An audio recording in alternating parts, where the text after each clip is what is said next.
coming. We hope this is a really helpful, informational opportunity. So why are we kind of here is a good question. So we're going to talk about why love is law and different ways to protect your couple, marriage, custody, kind of all these things that especially can be and seem to be potentially threatened by some of the recent statements and concurring opinions of Thomas, and I'll talk about that more in a minute.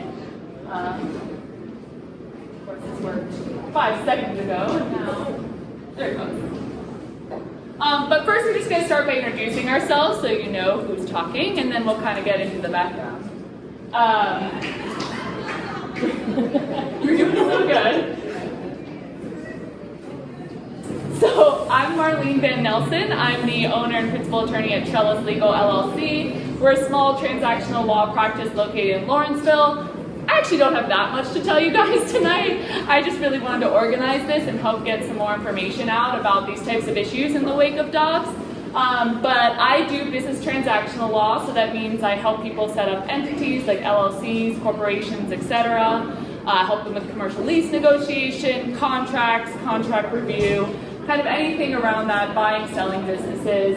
I also put out a lot of free resources and information. If you like to see people make a fool of themselves on Instagram, I have a great Instagram to follow. It's @TrellisPGH.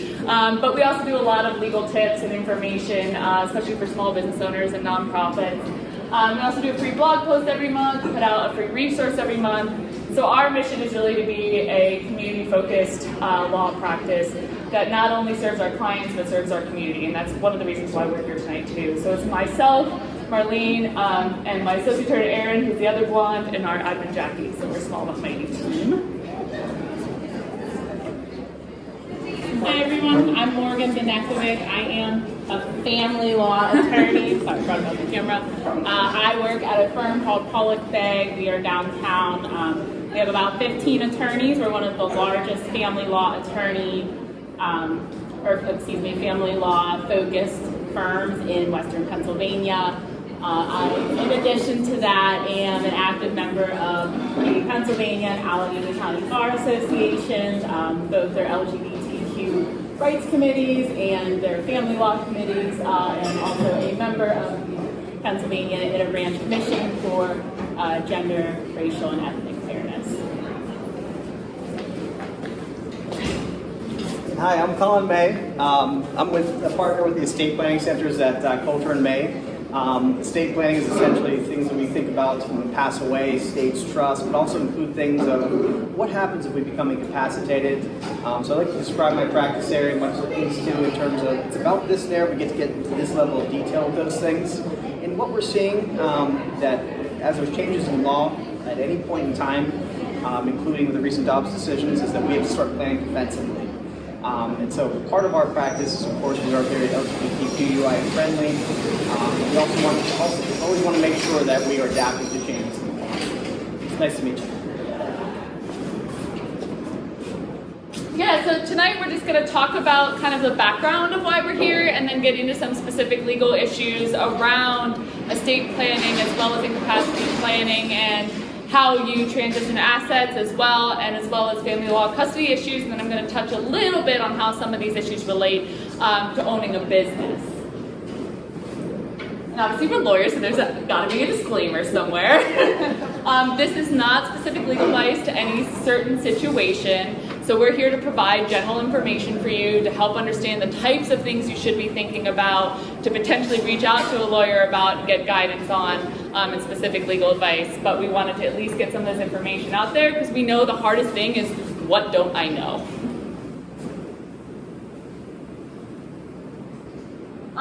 So we keep talking about Dobbs, and what that really means is the Dobbs versus Jackson case, which is the case that everyone knows as is the case overturning Roe, which was a reproductive health case, right, in terms of protections around abortion.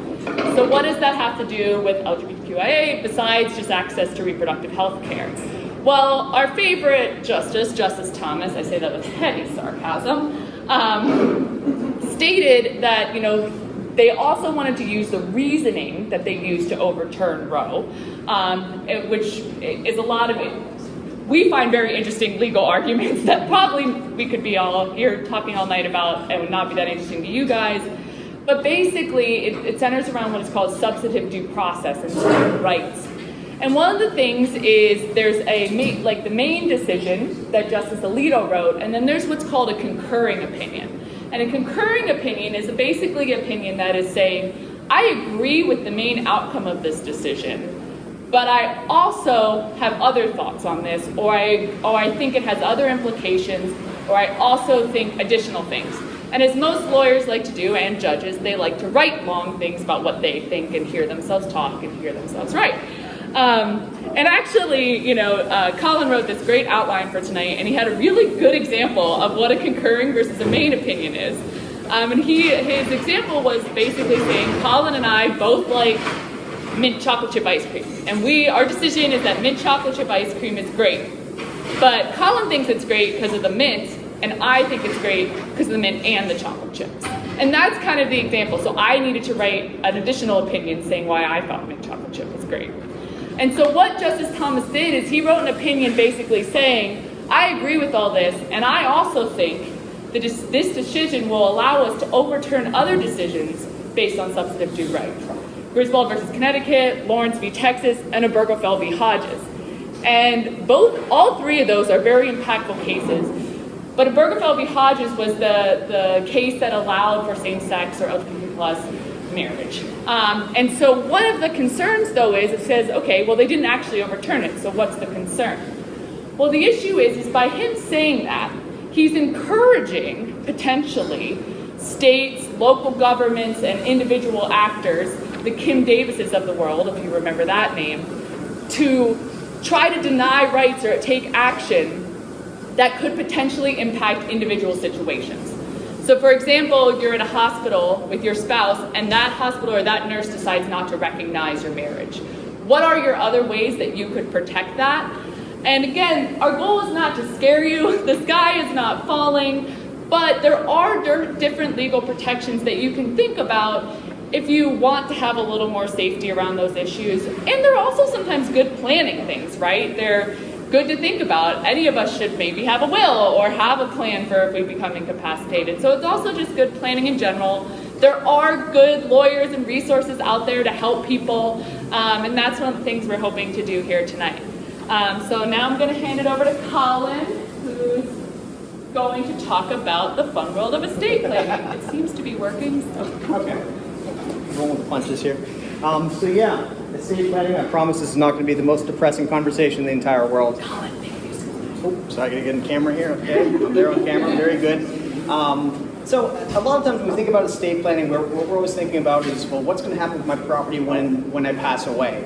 But estate planning is so much more than that, because it's not only passing on a check to that next generation in line or whoever would want to benefit from if we were to pass away. It's also about conveying things with purpose.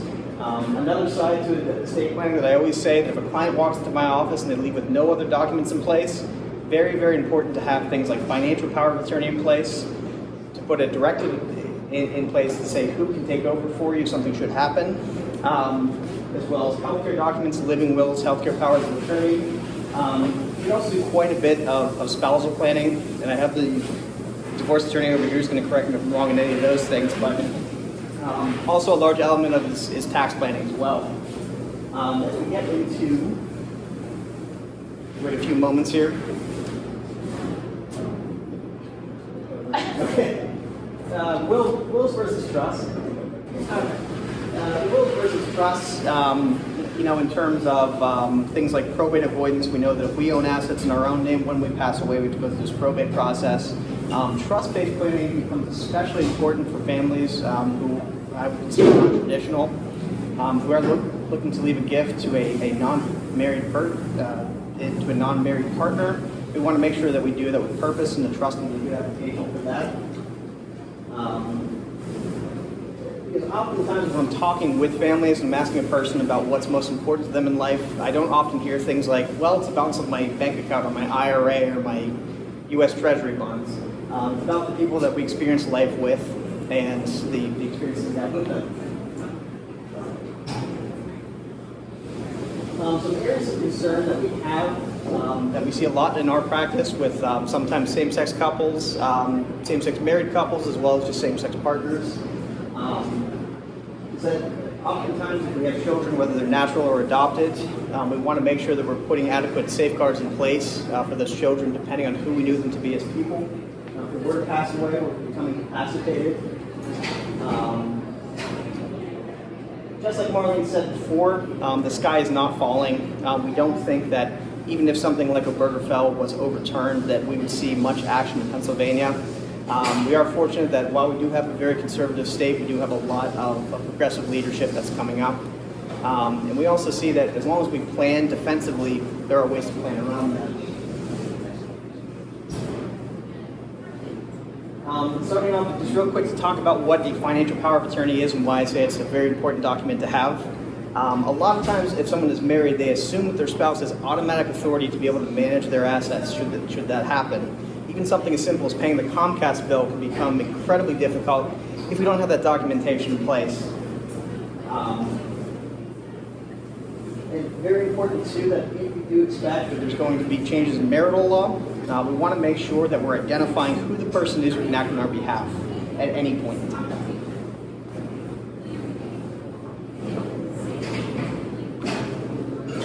Power of attorney. Now, I don't mean to put any pressure on anyone here, but if you don't have that document in place now, go put it in place soon. Our body is the most fundamental right that we have, and it's very important that we always maintain, number one, if we can't talk, who can make a healthcare decision for us? But very importantly, if we were at the end of life, what types of things would we want to see happen? This is something that Marlene touched on a little bit, that even if we have we had a partner who the hospital knew was our partner at the time, in a situation like this, we did become incapacitated, they wouldn't have that automatic authority. So that's why it's important to have a document like this. Of course, the living will is our opportunity to say what happens with our body if we were to be incapacitated, we were at the end of life. And it's important, of course, for anyone, regardless of circumstance, to have that in place. Another thing that we do is a HIPAA authorization. So I know probably everyone here is familiar with the HIPAA laws and protected health information. A lot of times what we see in our practices, that can serve as a barrier to those in non-traditional relationships. Polyamorous couples, same-sex couples who aren't married, where if they were to call the hospital just to find out how you're doing, they might run into that red tape of being told that we can't share that with you, that's protected health information. So it's very important to have that document in place as well. Let's talk a little bit about taxes. I know everyone's favorite subject.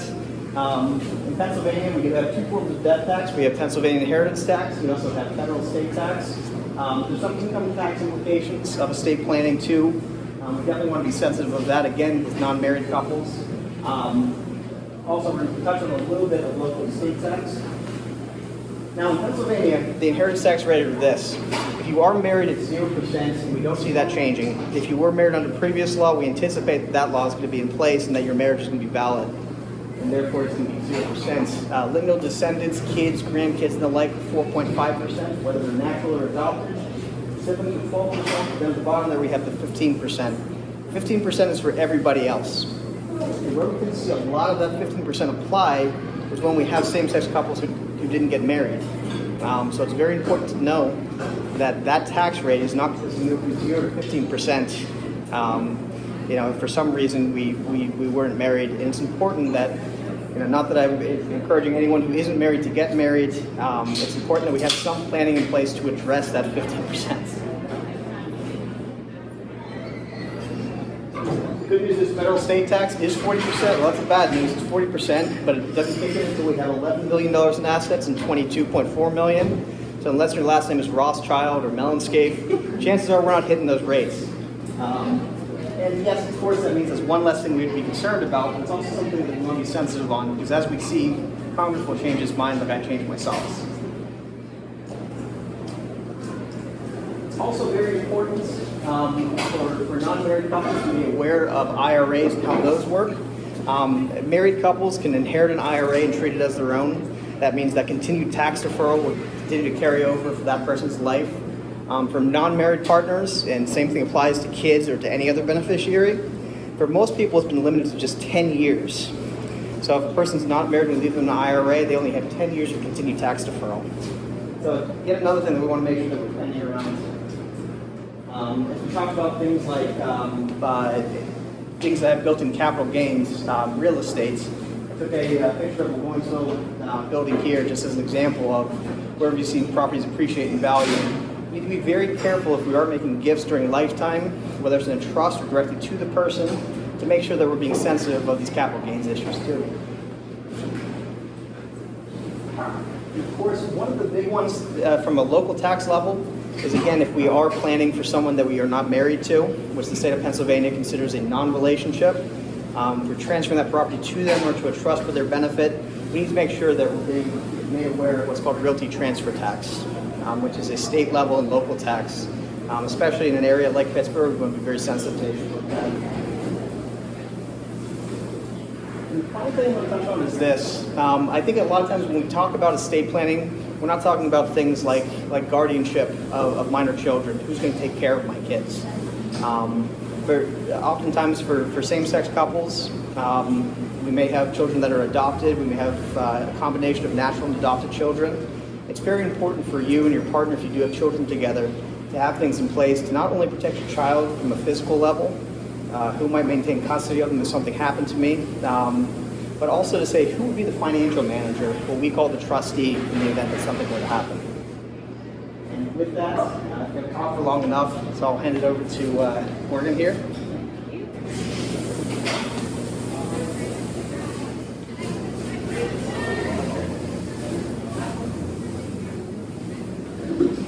So I just want to start with an overview of family court, because even though it falls under the realm of civil law, in Allegheny County and other large counties, it is actually its own entity because it is just so large. So there are two branches of family court. There's the juvenile section and the adult section. The juvenile section tends to deal with dependency and delinquency. So these are cases where CYS, Children's Services, are getting involved. Kids aren't going to school, there are truancy issues, things like that. And then also termination of parental rights, which needs to occur before a child is adopted by a second parent or another person. And then the adult section is generally where I practice. Most family law attorneys tend to focus on one or the other. And so the adult section deals with child support, custody, divorce, protection from abuse, issues like that.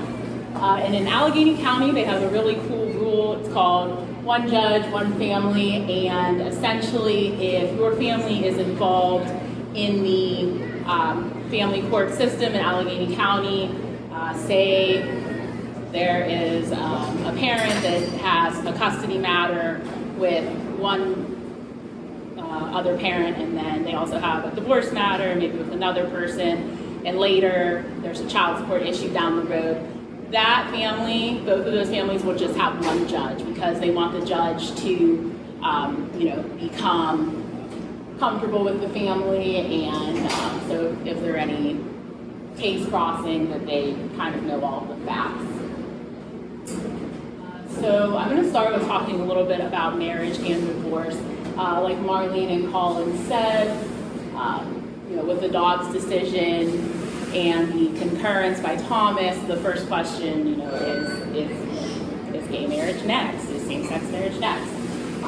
So we talked a little bit about the Bergefell case, where the Supreme Court held a 5-4 decision that state bans on same-sex marriage were unconstitutional. And so despite the Dobbs decision and the concurrence, there are no immediate changes at this time to a person's right to marry. But also, to echo Colin again, the Constitution is kind of whatever the Supreme Court wants it to be, and Congress, they kind of just do what they want. So that can change at any time, and legislators have been encouraged to bring up issues to try to challenge Bergefell in the future. On a brighter note, which I just read about today, there is a bill in Congress right now that was passed by the House a while ago in the summer but it looks like it's actually, there's a chance that they will codify a law that protects same-sex marriage, protects it federally, but doesn't force each state to, they have to recognize it, but they don't have to allow it to occur in their state, I guess is, for lack of a better word. So that is pending right now, and it may or may not pass, so we might not have to worry about that. We'll see.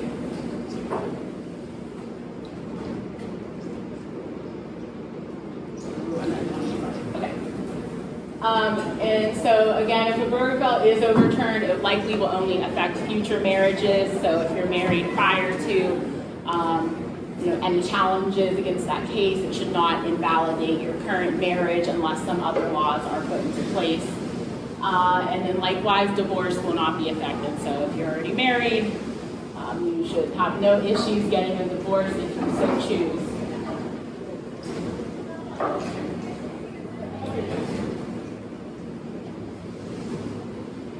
So now I will talk about child custody, which I probably should have just transitioned with because Colin was talking about guardianship. So custody and guardianship are similar but not the same. It depends on who is trying to get custody or guardianship of a child. Guardianship could also be for somebody that's incapacitated or elderly. So in custody, which occurs in family court, there are two types of custody. There's legal custody and there's physical custody. So legal custody is who can make the decisions for the child, who has the right to have information, make life decisions, things like that. And physical custody is kind of what it says, it's just who is the child with. And so there are lots of different kinds of custody in terms of how much you can have, and that's usually one of the biggest questions I get from new clients. Well, how can I get sole custody? How can I get this? So sole custody is generally reserved for legal custody and not physical custody. So it's very unlikely that you are going to go to a judge and present evidence, and the judge is going to say, okay, parent number one, you get the kid all the time, and parent number two, you have no rights anymore. There has to be something very serious to have occurred for that to happen. I've never seen it happen personally in any of my cases, but violent crimes, sexual assault, things like that, maybe. But more likely, the parent that's the perpetrator of these things will have supervised physical custody, which means they can still have contact with the child, but there needs to be a third party, whether it's a professional or a trusted person, to be there for all of the contact. And then so primary, shared, and partial all relate to physical custody. So if you have primary, you have more than half of the, in Pennsylvania, overnights with the child. So that's what your custody time is based off of, how often the child spends the night at your house. Partial is less than half, shared is 50-50. And you can also have shared legal custody, which is the default in Pennsylvania, where both parents have the opportunity to make decisions and have information about their child.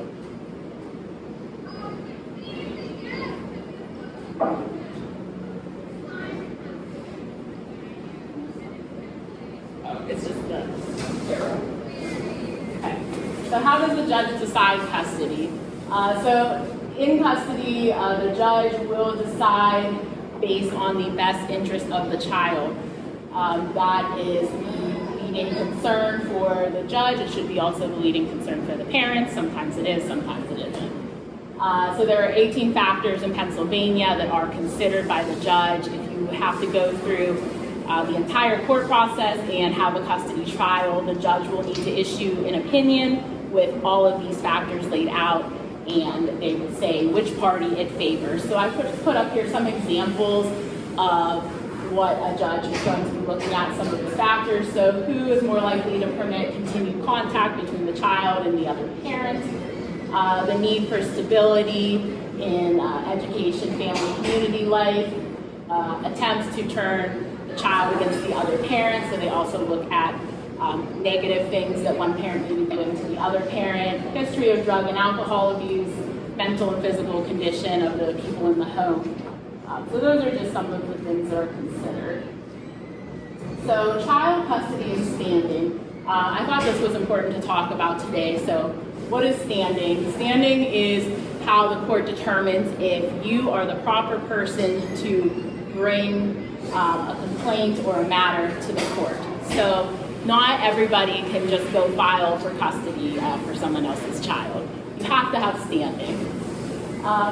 So when two people are not both the biological parents to a child, how do they know if they can file for custody or not? Or say that you are in a polyamorous relationship and there are 3 of you, 4 of you.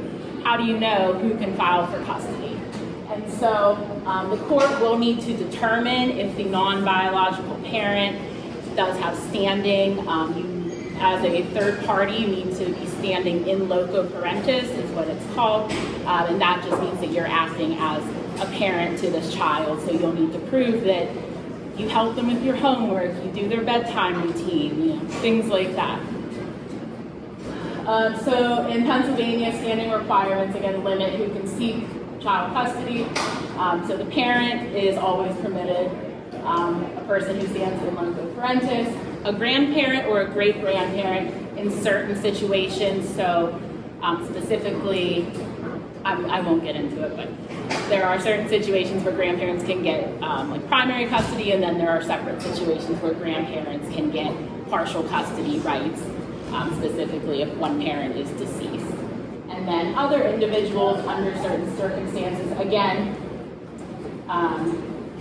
if a parent's rights are terminated, there may be a person who has not been standing in loco parentis until this moment, and so they have the opportunity to obtain standing. So how do you avoid having to go through all of those hoops in court to prove that you have standing for custody? One, a second parent adoption. I always recommend this to same-sex couples who are either one party is having a child or already has children and they're in a committed relationship. If the non-biological parent can adopt the child, the only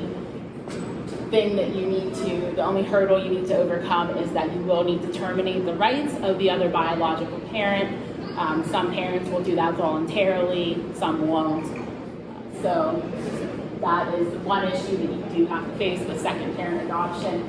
And then another way to avoid it is if you are there and the child's born, just make sure that your name is put on the birth certificate. If the birthing parent is agreeable to that, it shouldn't be an issue. If the hospital does give you issues with that, you should call an attorney.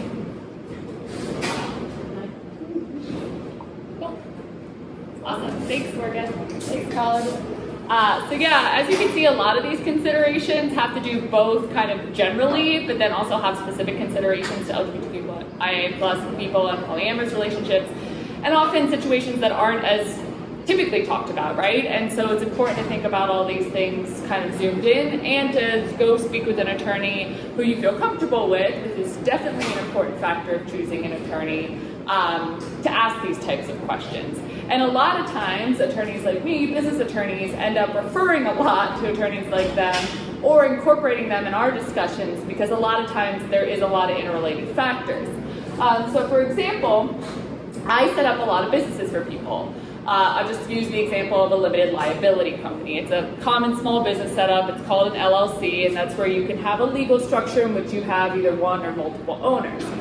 And sometimes what we do is if a couple is married, we don't necessarily put both of them on the LLC because there's certain liability protection reasons we might do that. So for example, if for some reason someone sues and is able to get past the protection of the company, which means that typically you can't get past the assets and liability of the company to get to the owners.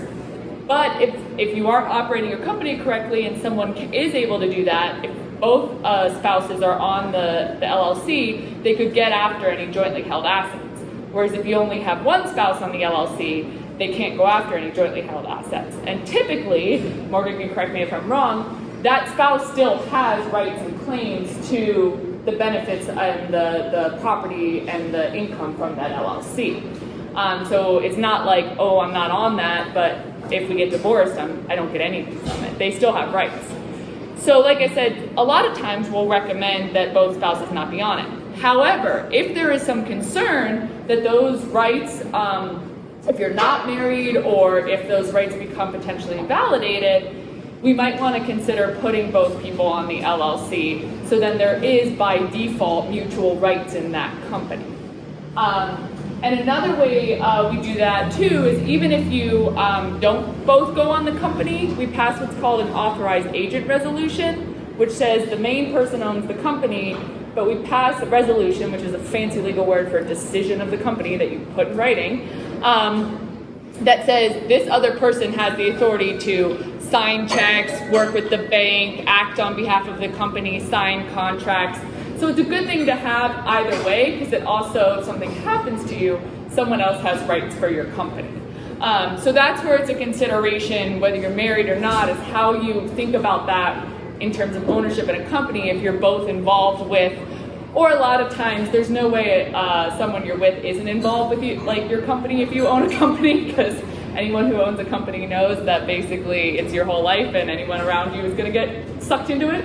And then the other thing we do, and this is where often I send people over to Colin after I talk to them, is we talk about what happens to your company if something happens to you, whether you're incapacitated or you die, that you have a plan. We put it in what's called your governing document, which is like an operating agreement, or bylaws is a word you've probably heard. It's basically the document that kind of governs how your business is operated. And you will typically want to put in there, if something happens to me or something happens to an owner in this company, what can happen to your ownership? Can it pass to a spouse? Does it just go to the other owner? You might want to lay that out, but then you also want to make sure that all your wills and estates documents that you've gone over and gotten with Colin match what you put in that agreement.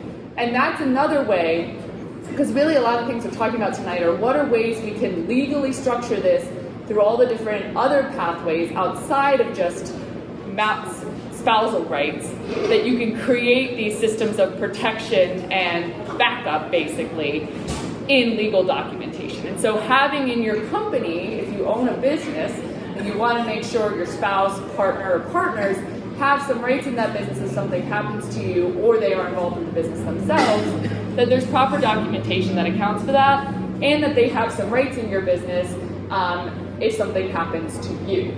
And we always recommend too having, if you have a business, the right estate planning documents as well as governing documents and formational documents for your business, thinking about all these things.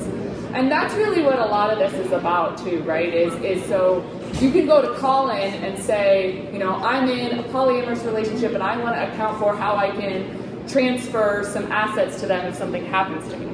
And Colin might be able to sit here and tell you, well, don't do it by will, you do it by getting life insurance, you know, and he can help you strategize ways to not avoid taxes, but strategize around taxes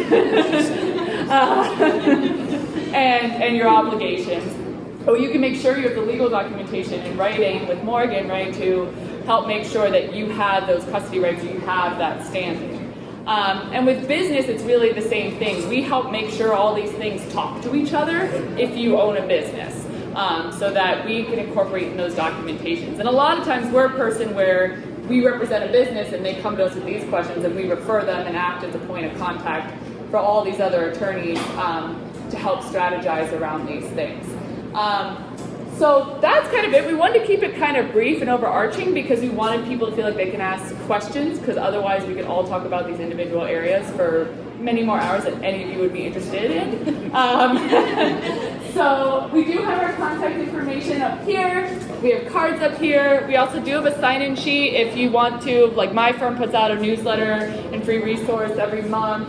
I think their firms can send stuff out. So if you want to put your name and email, feel free. If you don't, that's totally fine too.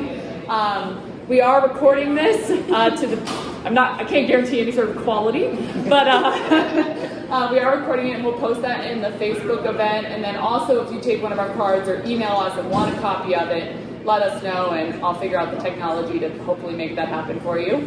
But yeah, we really appreciate you guys coming. We hope this was helpful. We know it's a lot of information at once, and some of it is specific to these unique issues, but some of it is also just general good planning knowledge for life. And I really want to thank Colin and Morgan. I kind of contacted them with like, hey, you want to do this? And like, I'm just going to make this happen, and do you want to, we're not getting paid or anything. And they were both like, yes, immediately, which was really, really cool. So I do appreciate them jumping on board, and obviously Trace for hosting us so generously. So thanks so much for coming, and yeah, let's open it up to if you guys have any specific questions. Yeah. Yeah, I actually have 2 questions. My first one's for Morgan. I'm a baby lawyer. I just took the bar, so I'm not licensed quite yet, so I'm still learning. But I've been working at the firm and we've been doing divorce. And I guess my question is more focused on polyamorous couples because I feel like it's so nuanced. There's not a lot of laws specifically related to that. So I'm kind of wondering about if you have a polyamorous relationship and they have children, what does the custody of the children look like in that situation? How do the courts really handle that? Yeah, so there's not, I'll back up. So Pennsylvania is actually one of the few states that does have case law on polyamory and polyamorous relationships, but the case law is simply that being in a polyamorous relationship should not preclude you from having custody, and it should not reduce your rights. So that's as far as we've gotten, which is unfortunately farther than most states have.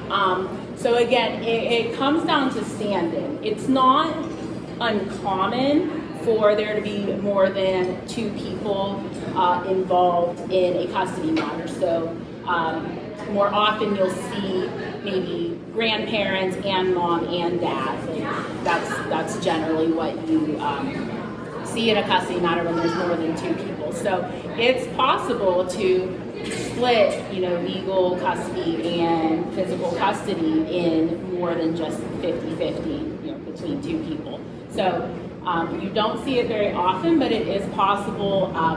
Allegheny County, I would say if you are in a polyamorous relationship, this is probably one of the counties in Pennsylvania where you would want to try to go to court and get that memorialized because the judges here tend to be more liberal than in other counties.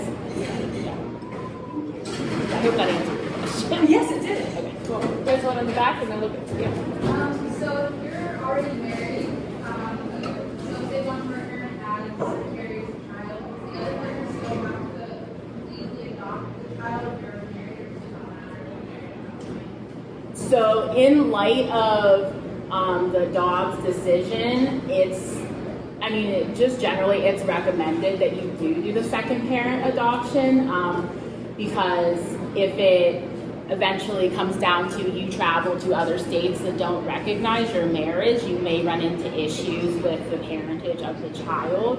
But in Pennsylvania specifically, I believe as long as you're on the birth certificate, it's not an issue that you don't need to do the second parent adoption, but it's recommended. You had a question about My question's for you, Marlene. So, yeah. Ooh, good. I know. I was like, I'm surprised. if I heard you correctly before you said, so I have a husband. If we did not have a power of attorney, they might not recognize our decision for our spouse in a healthcare situation? Actually, this is really a Colin question. I'm just going to point it to people. So, and I should clarify a little bit, for making emergency healthcare decisions, if you are legally married, Yes. most hospitals, most medical institutions are going to recognize that emergency decision making. But if you do find yourself where, let's say you have a serious stroke and you're incapacitated for a period of time, which involves ongoing medical decisions, if you didn't have that healthcare power of attorney, then yes, making those decisions would often result in having to go to guardianship. Because we both have children previously. And that's another very important estate planning thing that we see oftentimes, and not just with same-sex couples, but also with couples of blended families. Where we have take a look at our assets in terms of, well, who manages if I'm incapacitated, because that can change. But also, if we were to pass away, can the two of us come to a resolution on how we divide those things? Because that can create significant disruption at that time too. Can I piggyback on that question? Sure. really quick? Okay, I'm also an attorney, but this is like new to me, some of the stuff. So are you saying that like a married couple, I mean, who would have the power to make the decision for incapacitated marital partner? Yeah. If you need a power of attorney as a married partner, you don't have it. Yeah, so at that Like point, who else would there be? at that point, the family, for an ongoing situation like that, where a consistent medical decision had to be made for that person, and just think of routine healthcare decisions, what the facility is the person located in. Yeah, they will make the spouse at that point go to guardianship court, file a petition for guardianship. Get the guardianship. Okay. Right. I was like, well, who else would have more authority to Yeah. And a lot of times, right, they'll recognize the spouse, but Right. that's what we're also concerned about here, right, is if it's a same-sex spouse and you're in a hospital where they decide they don't want to recognize that could be. I see, Chris, I don't mean to put you on the spot, but my friend Chris works in a hospital, so, and I know he deals with this. Chris, do you have any thoughts? Just say time to lose that as best you can. I won't say that I've run into any specific issues here in Pittsburgh, but I know many people from other states, other areas, other rural institutions, or not, healthcare model institutions. Like we have two world-class institutions here. Sorry, there's too many novels, whatever. That they both respect those rights across the board. But in those other areas, there may be situations where they say, oh, hey, well, I want to see the marriage license. I want to see this, I want to see that. And that it gets a little too close to heart. Sometimes when you're in those high tension situations where you're being asked to present a marriage license, they have a written like you specific marriage, but two same-sex couple, so the same-sex couple comes in, you may be able to see the individual, but you don't have legal rights, your power of attorney set out kind of in hand, or at least digitally, say like, here it is. We all have these supercomputers in your pocket.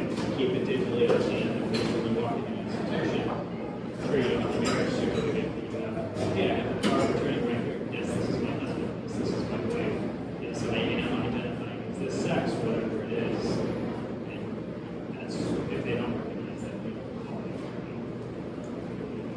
And yes, that doesn't really happen in Pittsburgh, but that does happen in other areas. Thanks so much, Chris. Sorry to put you on the spot. Yeah. So I just had a question. When something happens overseas, these like documents they have on my phone or something, power of attorney, so you think that the public something happens overseas or the partner sick? So that's a very difficult one. It always depends on what foreign country you're going to. And of course, I'm not barred anywhere but Pennsylvania, but I can say that there is significant similarities, especially with other Western countries, European countries, in terms of how they regard things like wills or trusts or even, yes, powers of attorney. But if a client did come into me and say, hey, long-term we're thinking of moving to England, for instance, my first thing I'm going to tell them is, hey, I can put together great documents for you in England, but just like if they were saying they're moving to Florida, I would tell them, get in touch with that Floridian attorney or get in touch with that English attorney. Because you want to make sure at all times that you are working with a document that works in the jurisdiction. But generally speaking, with most countries that follow a similar system to ours, you will see some carryover. They'll recognize certain documents, but it's always important to meet with an attorney in that location. And that applies across state boundaries as well as across national boundaries. Great question, though. So is it possible that the marriage certificate is not enough in that situation? Because you actually want to get a power of attorney documentation? If we're talking about a healthcare situation? Yeah, the same sex. Oh, definitely. Yeah, and not even just same sex, but just even if it's a straight cis married couple, you want to have that documentation in place. I think a lot of times married couples are lulled into a false sense of security, especially when it comes to financial decision making. Because look, I'm joining the bank account, I'm joining the house. If I say this, my spouse can say that. But especially with financial decision making, which becomes every bit as important in a long-term healthcare scenario, that we want to have that documentation in place, because the flip side of it is that, yes, we have to go to guardianship court where a person in a black robe is making that decision for us. Right. I know we have great judges in this community, but we don't want to be, we don't want to leave that decision to someone outside of our family unit for sure. And Colin, is it like if you're not married, right? Does it default to your parents? Is that who typically? Parents or kids. Right? Next of kin. Yeah, and usually kids, that if you don't have kids, then parents. Right? Yeah, and that's one of the situations we see that is of concern, especially in LGBTQ plus folks, right? Is if they don't have a relationship with their parent, or they're trans and their parent doesn't recognize that all of a sudden this person they haven't talked to in 10 years is all of a sudden having healthcare and power of attorney rights in those situations. And that's where, you know, even if you're not married, even if you have a great relationship with your parents, it's still a good practice to have something in writing of who you want to have making those decisions. Because it might not be, or it might be your parent, or it might be somebody else who you trust. So having that kind of documentation in writing is just a good practice in general. And the thing is too, like we always say these things, it's not meant to scare you and be like, oh my God, I don't have that. I don't have that. I'm on my to-do list. So it's okay. I always say to my clients, like, it's about knowing the next step and making a to-do list and starting to think about it. Because I know sometimes it can be really intimidating to hear all these things. You're like, I don't have any of that. I'm a terrible person. Oh my God. And so it's really about like writing those things down and starting to take those steps and thinking about it. Yeah. Any other questions? Yeah. Actually, I have two things. That's not a lot. First, I just wanted to say, like, clarification. I'm your local representative on the Human Rights Campaign. We talk about this stuff all the time. It was really great to hear the details. And I believe Morgan alluded to the Respect for Marriage Act, which is the bill that passed the House and we're waiting for the Senate. We might actually vote on it next week or early next week. Tomorrow at 1 p.m., anybody is free. HRC and a lot of volunteers and a lot of thousands of letters off at the Pittsburgh office. And anybody who's looking to advocate with the staff that's in the office to support this bill, that would be really, really great. It's on the Grand Street. If you look up Center to the Pittsburgh office, Grand Street, 1 p.m., there's some stuff. You also want to talk to me or get a question. And the other question I had was if you were someone who got married and then you transitioned and you legally changed all of your names and gender markers, stuff in Pennsylvania, but would you need to then go ahead and change like your marriage license or would the court reflect? You do need to change your marriage license. I was just part of an email chain about this the other day. I don't know how difficult it is in Pennsylvania, and if anybody's done that or knows, please speak up. Some states make it very difficult, and some states it's easy to do. I don't know what the process is in Pennsylvania, but I do know that you do need to change it. And I think usually the first step is getting unfortunately, I think typically if you're changing your name and your gender marker, you need to get a court order, I believe, and then kind of, I think then it becomes easier to do the other. So sorry, just to confirm, that answer was if you have changed your gender marker, you should go back and update your marriage license? You should. What if you change your gender marker to something that's available on a driver's license, but not available on a marriage license? I guess you probably can't change it, I'm not sure, but Yeah, I mean, I don't think that there's anything,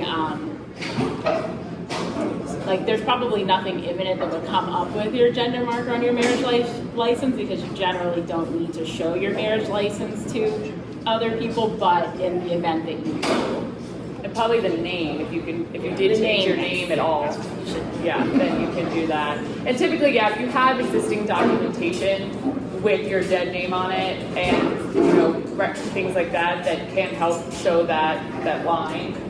If there is ever a question of, if you're the same person, keeping any documentation with your dead name and dead gender is also a good practice. And if anybody does need a name change, Allegheny County has a great name change project that is able to help people with that. You get my information, I can refer you to the attorneys that handle that. Oftentimes it's no cost or low cost, so don't let that be a barrier.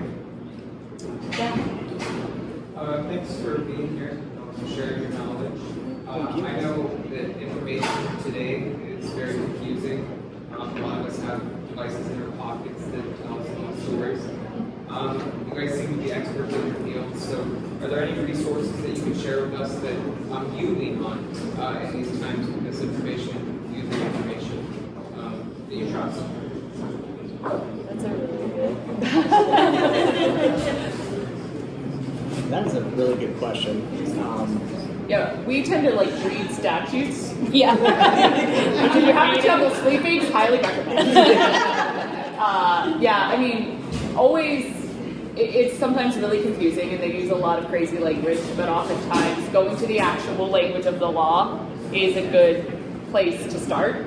Also, usually government websites that actually, explain, like sometimes like different government websites will do explainers, like this is not related at all to this, but these guys heard me talking about this. I'm doing a lot of work on wage and tip law right now, and so the Department of Labor has a really good FAQ site on that issue. So there are other, different government departments often have informational sites reading the actual statute. Sometimes there's really good, I'm blanking on the name right now, but there's a really good legal blog that often summarizes a lot of statutes and laws, and if I think of it, I'll send it to you, send me an email and I'll think of it. But yeah, I think the biggest thing is not just reading like whatever LegalZoom puts out or whatever random blog is telling you, but typically blog posts put out by lawyers and their law firms, a lot of us do that, or they can be easy to find, or the actual statutes of government. Do you guys have any other? Yeah. I would say this, and this is maybe I'm giving away government secrets here of how attorneys practice in this day and age, but you can find great attorneys out there that are posting on topics that are exactly what you're looking for. And it can just be as simple as typing into Google and all of a sudden something comes up and it's like, so specific to what your issue is, but not only that, it's written by a Pennsylvania attorney, just to get an idea on how the issue is being detailed. Now, unlike Marlene, and I'm not sure if Morgan, you do a lot of blog posting, we've been falling behind on doing that, but we try to put that kind of information out on our website as well. But anytime, anything coming from an attorney that way, and it'll always say, this is not legal advice, et cetera, disclaimer. It's a great place to start. And then frankly, if we run into an issue that we don't know, oftentimes it's where we're starting too. So sometimes it's good, if you're working with an attorney, just to go in with that knowledge to begin with. I don't think I have anything to add.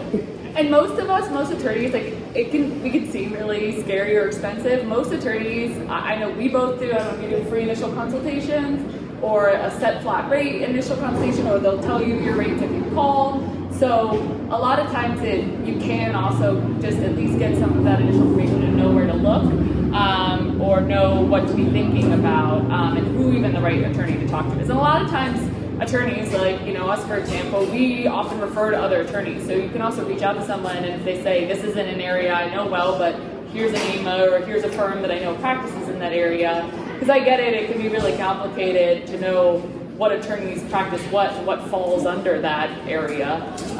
And so oftentimes, even if you aren't sure if that attorney does that, you can reach out to them and they can refer you to somebody who does. Yeah. Any other questions? It's common law marriage myth, and if it's not, does it pertain? It's not a myth, but it doesn't exist in Pennsylvania. Okay. So I briefly remember glossing over this in my family law class in law school. I think if you were common law married prior to 2003, I think it's 2004. 2004. Okay, 2004. You took the bar most recently? Well done. It was last year. Yeah, if you were married for the record, or together for the record amount of time prior to that, then I believe it would still be Not for same-sex. I'm sorry. Not for It is same-sex. really making that as an attorney. I've had a lot of older couples who one of the spouses died, and they had been together for 20 years before 2004. and the dead spouse, or the living spouse, pay 15% tax on their entire place for capacity. Hurts my heart to hear that. I mean, it's just really, it's terrible. I really wish somebody could lobby to have that in place, because even, I guess the legal answer is you weren't allowed to get married to same-sex couples before, but should you come in? Yeah, I mean, no, it's something that really is a lot of lawyers. Get your ass out there. Just at the door, okay? Exactly, you call it. Thank you. Any other questions? I have one Well, we'll think. Oh yeah, sorry. in the corner. So, what is the scale of validity, if you will, for like power of attorney and wills and all of that? Like, because I see a lot of things of like, do this online, or I've heard that wills are like just something in writing. Like, what makes it legal? Did you see us all twitch a little bit? Yeah. Yeah. So, like, what's the recommendation, or what is considered valid? Yeah, so for a will to be valid, the simple rule is it needs to be signed at the end. That's it. You have a valid will at that point. The problem you might run into is if you don't have it witnessed and notarized in the right places, that you get to the courthouse and they tell you, well, we need an oath of subscribing witness, and you're like, I don't know what that is. So it is important to follow some of those self-executing formalities. The problem that we tend to see with the wills that are the plug in your name, do it yourself, is yes, it'll print you out a very pretty document, but when you go to use that thing, you might realize, hey, you know what?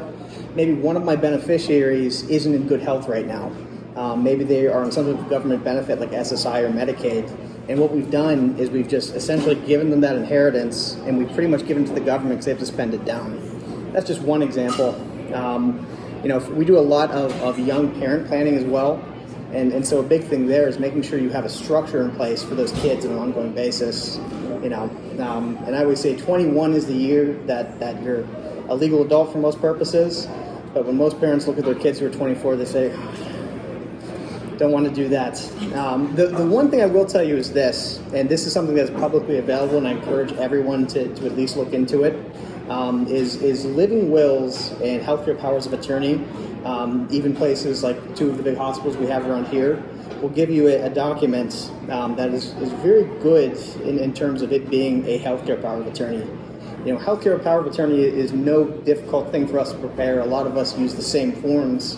We want to have that language in there. So that at a minimum is something that you can do on your own.